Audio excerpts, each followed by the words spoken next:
Welcome back to Weekly Roundup. My name is Frankie. And I'm Ryan from the Coffee Break. Yeah, and as usual, thanks to the Coffee Break who gives us all the juicy news all the time. If you want to keep yourself updated as well, remember to sign up to the Coffee Break. Subscribe to the Coffee Break so you can stay up to date.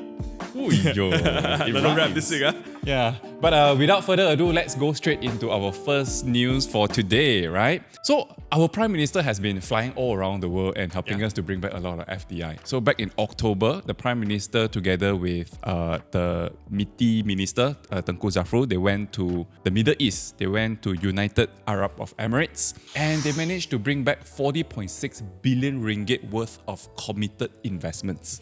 And most of these investments will be going into various industries like renewable energy, aerospace, logistics, and things like that. And out of this 40.6 million, right, there's one particular committed investment, which is the largest, worth up to 37.8 billion ringgit. Wow, that's a big chunk. Yes. And these committed investments come from this company called Abu Dhabi Future Energy Company, PJSC, or sometimes also known as Mazda. Mazda, not the car lah, not the car Mazda. Right? That is Mazda. Oh, okay. This is Mazda. Mazda. So this Mazda, the special thing about them is that they are one of the world's largest renewable energy investor. Oh, and so, they're investing in Malaysia. Yeah, and they're coming to invest in Malaysia. And they have committed 37.8 billion ringgit to develop up to 10 gigawatt capacity worth of renewable energy in Malaysia. Just to put in context, right, I think 1 kilowatt is 1,000. 1 megawatt is 1 million. 1 gigawatt is 1 billion. That's a lot of energy. That's a lot of energy. But as we move along, as we become a developed nation, that is something that we need. Correct. But the point of me bringing this up is that all this FDI is starting to take place in Malaysia. Just a couple of days ago, there was a very interesting announcement on Bursa Malaysia. This company called CITA Global, that itself is already interesting because our current Agong is a substantial shareholder in this company. So CITA Global, together with the consortium partner TIZA Global Sdn Bhd, they've executed a 40-60 JV with Mazda. And what they want to do is to develop a solar farm project in Pahang for $2 billion. Today is about 9 billion ringgit lah. Not 2 billion ringgit, $2 billion. Yes. About 9 billion ringgit. So that's if it's part of it, then it's another quarter of that. It's like about a quarter of the 37. Wow. Correct. So which means to say maybe going forward, Pahang will become one of the major energy producer for the country already. Yeah. I'm not surprised because they also have the industrial park there, right? Yes. That's the industrial park there as well. Correct. I remember that. So Johor was what we talked about the last time. So now it's going to move to Pahang. I mean, not move to Pahang, sorry, but I mean, the country is growing. Yeah, we're getting a lot of investments all over the country instead of just being focused in Klang Valley, which is not a bad thing. Yeah, you mentioned just now, Kuantan, we have a Kuantan Industrial Park where a lot of all these heavy industries are there. And heavy industries, they need a lot of energy.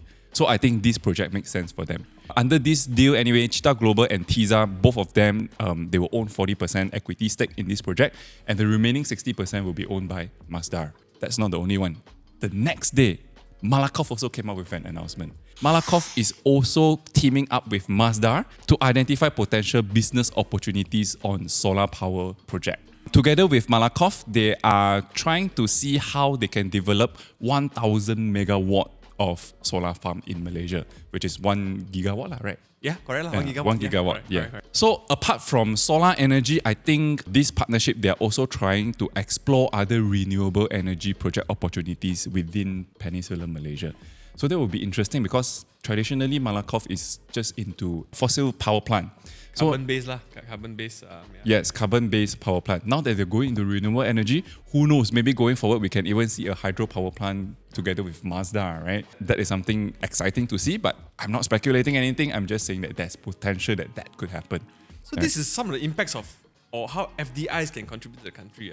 It sort of acts as the catalyst to make the country grow. Maybe there's not enough resources from the government to then, to prioritize this kind of projects, right? Yes. Not enough resources, not in the form of just monetary resources. It can also be expertise, bringing in the technology to help Malaysia to develop that kind of infrastructure. Those are very, very good FDIs that our Prime Minister has brought into the country. But the good news doesn't just stop there. There's another company also announced some collaboration with Mazda. 3 companies already. So this one is CITA Resources. As you all know, CITA is one of Malaysia's largest solar player, right? They even have floating solar farm in Negeri Sembilan. So that's something very interesting. But what they are doing together with Masdar is to explore various renewable energy related projects in Malaysia. So are these 3 counters is something people should be looking into? Well, so this is not financial advice. I think if you want to explore those opportunities, I think you still need to drill down and look into the numbers and do your own research. And most importantly, check with proper financial advisors. So talking about renewable energy as well, right? So the government has announced plans to increase the net energy metering quotas for homes, businesses, so for the private sector, because all the quotas have been taken up for rooftop solar. Wow. Right, I was one of them. Oh, were you? I was one of them. Okay, nice. So like under the NEM, so the net energy metering, right? What happens is a consumer can sell the excess energy to the grid and then receive credit for their bill. Have you experienced that so far? So the contract that I have with this NEM is like this. So during the day, the solar panel will generate energy, right? Yep. So those energy will be used to power the house first. If there's any extra, then it will channel back to the grid. It will net off the meter. But then nighttime, you got no sunlight, so I need to draw energy from the grid again, right? Then from there, whatever that is reversed during the day, it will come back and charge me back on the electricity. Do you feel like your electricity bill has? Of course. Oh, Of nice. course. No, so do you think it's a good investment? I wouldn't call it an investment. It's more of the reason where, the government is trying to rationalize subsidies. And, every 6 months, the government will review the electricity tariff, right? And every time they revise the tariff, it's only going to go up.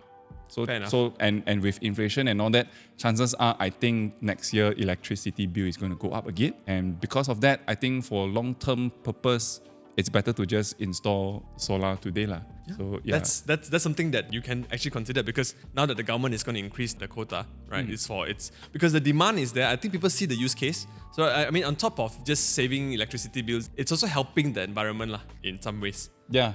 And with EV adoption, you need to charge your car at home. Then if you draw solar power, then it will save up on your energy costs also.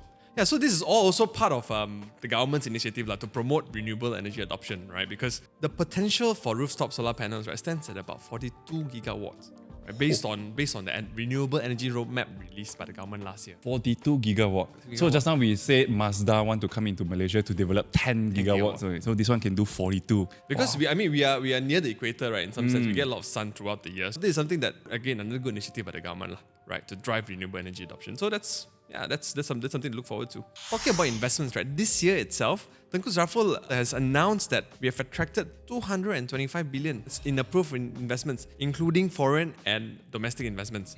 And the services sector took the biggest chunk. 52.3% of the total is in the services sector. And information and communications technology takes that biggest part of that service sector, right? So I think this is a good thing in the sense that the service sector will bring the country closer to a high-income nation.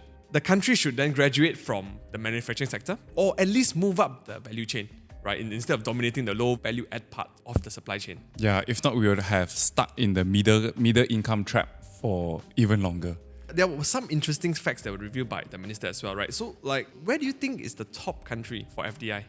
I would think places like US, Middle East. In our country, right? Yeah. Oh, but the top is actually the Netherlands. Huh? At 35 billion. Singapore is at 20.4. Okay. United States is Singapore is makes top sense. 3. US makes sense. Yeah, but Netherlands. Wow. I wonder which project was that from? Probably likely in services sector lah. Maybe logistics. I don't know.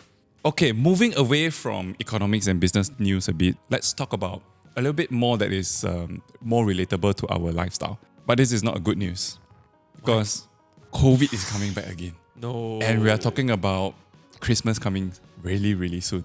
And during Christmas, people will go for holiday and things like that. I really don't know whether this is going to turn into another pandemic. Not again. Not again, man. But COVID is good for which industry lah? The first thing that comes to mind, of course, would be glove stocks. But I think the sentiment would be very different compared to the first pandemic. Now, during the first pandemic, Malaysia was the world's largest glove producer. We command 60% of the globe's market share. 60%. Wow. So for every 10 pairs of gloves in the market you see any parts in the world, 6 pairs come from Malaysia. But that was the past. Because of the pandemic, and if you all can recall, we had a shortage of rubber gloves. Yep. So countries like China, they have been ramping up their production to produce gloves. And today, China is one of the main players in the market. I checked the data. In 2020, China commanded 10% market share in rubber glove market. Okay. By 2022, that number has doubled. Now they control 20% of market share. So that has eat into Malaysia's market share. Ooh. When that happens, what it means is that if other countries want to procure gloves, they don't really need to come to Malaysia anymore. China can probably quote you a better price and they may go there to buy the gloves. In a span of 3 years, they've In the done spectrum. China do things very fast. Bro. While it may be a thing of a past, or it's maybe a thing of a present now that you've spoke about it, but what has happened in COVID was that, some schools were closed. So kids didn't manage to study. Yeah, Right. stay at home. So based on the latest study by OECD, which is also known as the Organization for Economic Cooperation and Development, all these rich countries are all these kaya countries, right? So they did a test in 2022. Right, they were supposed to do one every 3 years. So the last was in 2018. 2021 cannot because COVID, right? So they did one in 2022. And this test, they would test 15-year-olds in mathematics, science, and reading skills. And the test in 2022 had almost 700,000 youths taking the test in a 2-hour test, right? And there was a bit concerning statistics in a sense where we are seeing some of the steepest decline in performance since the introduction of the test in 2000. Maybe because they were stuck at home, it was not effective education. Correct. So, yeah. So you can be distracted because you're at home, you got your phone, True. you got your internet, right? Some of the things that were revealed by the report was that 1 out of 4 15 years old have been graded as a low performer in math, reading, and science. Oh dear. Which means they can't even use basic algorithms or interpret simple text. That's quite concerning, right?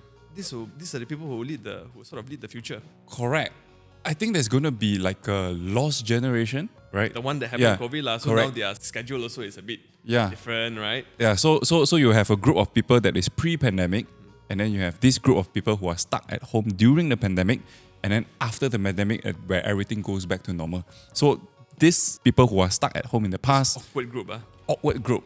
But what can a parent do, right? You send to tuition, you send to additional and advanced classes and all that. What else can a parent do? And it's tough. And these are the ones that have the money to then send to classes and whatnot. But the social economically disadvantaged students are, on average, right, 7 times more likely than the advantaged students not to achieve basic math proficiency.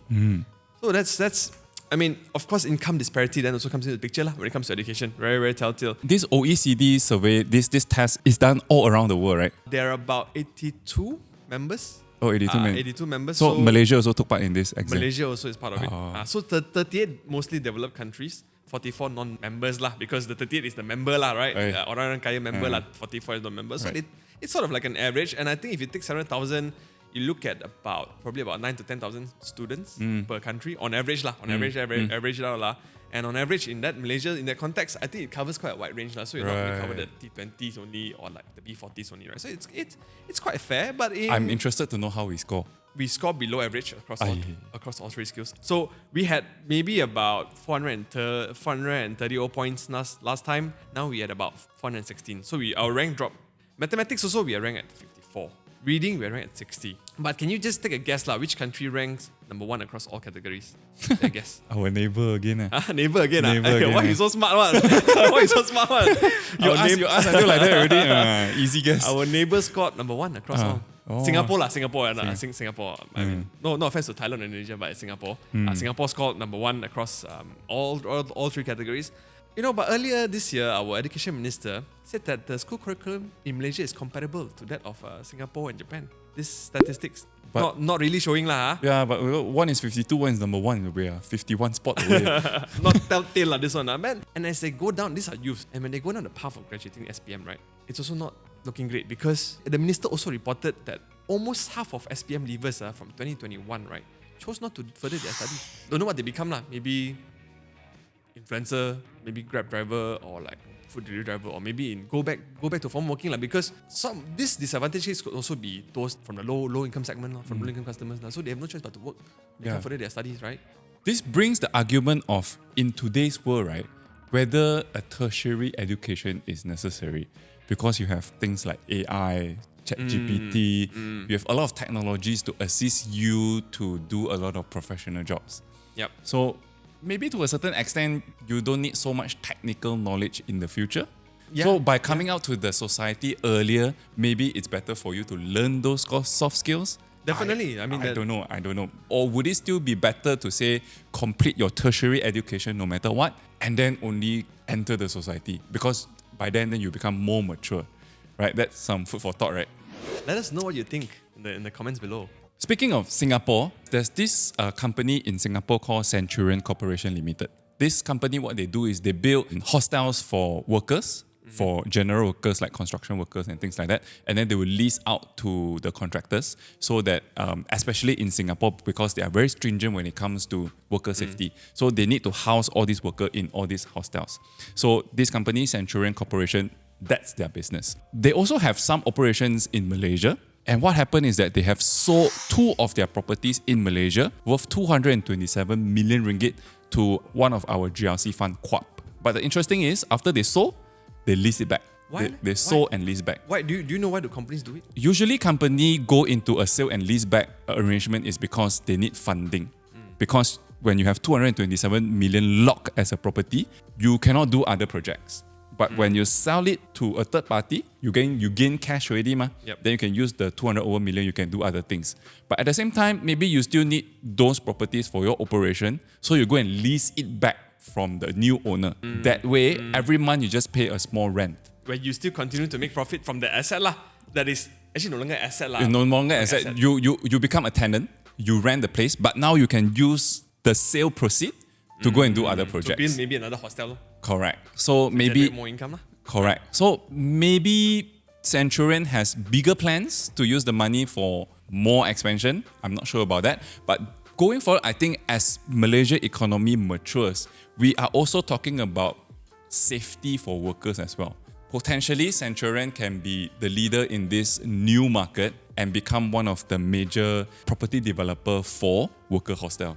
Yeah, Not sure. Because recently there were news, right, by I think by our minister as well, by Housing and Development Ministry. I think so. So they found that there were coffin rooms, right?